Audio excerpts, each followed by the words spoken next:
Hello everyone, I'm your host, Ekundayo. Today, we're going to be walking through an explainer on a tragedy that has just completely shaken an entire nation. Now, we're going to take a factual, respectful look at the devastating fire at Utumishi Girls Academy. And as you'll see, this isn't just a basic timeline of events. It's a story about the immense emotional toll on families, some truly unimaginable bravery, and a community that was forced to come together in the wake of a really profound loss.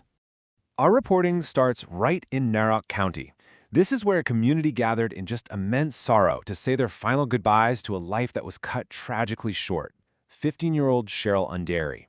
You know, it's easy to get lost in the broad national headlines of a fire like this, but right at the center is a real family, a group of friends, and an entire county grappling with the harsh reality that a young student isn't coming home. Okay, so let's get our bearings for a second. Where exactly did this happen? The site is Utumishi Girls Academy, located in Gilgil. This was a place meant for learning, right? A safe space that suddenly became the site of a fatal emergency. But while the physical disaster occurred in Gilgil, the ripple effects of that grief spread out so much further, reaching hometowns just like Sheryl's in Narok County. Now, when you look at the timeline of this tragedy, it's just incredibly tough to process. It moves so rapidly from the totally mundane to the absolutely unimaginable. It all started with that final goodbye, just a routine moment between a parent and a child before heading off to school.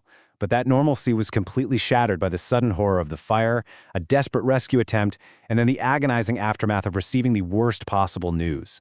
And it all culminated in this deeply emotional, heartbreaking farewell at the burial. Right in the middle of all the chaos of the fire, the actions of Sheryl's father, Dennis Nyakari, really gripped the public consciousness.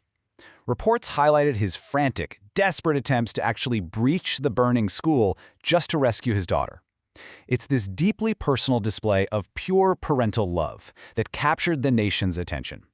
Right? It transformed what could have been a localized tragedy into this highly visible story of a father's relentless effort against totally impossible odds.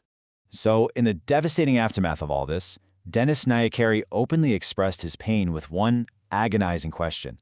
Why did such a tragedy happen? It really represents that universal reaction we all have to sudden, senseless loss. When a routine trip to drop your kid off at school ends in a disaster, that search for answers becomes just as overwhelming as the grief itself. And that heavy search for meaning carried right into the burial ceremony in Narok County.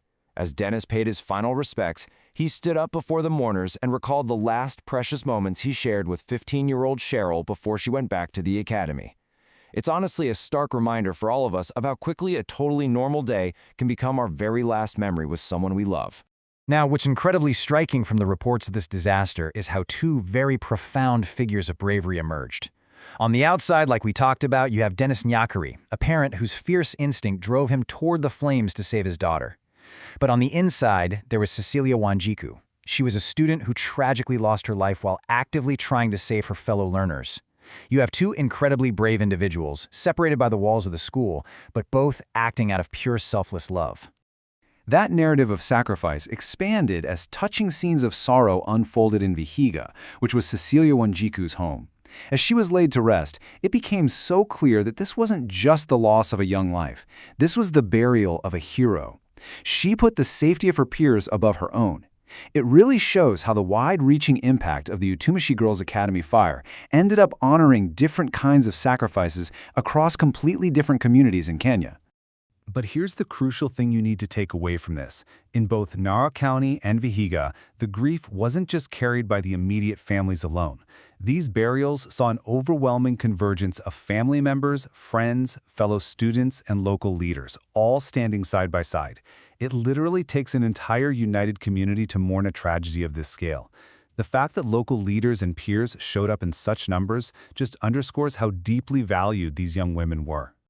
So, as we wrap up this factual explainer, I want to leave you with this to reflect on.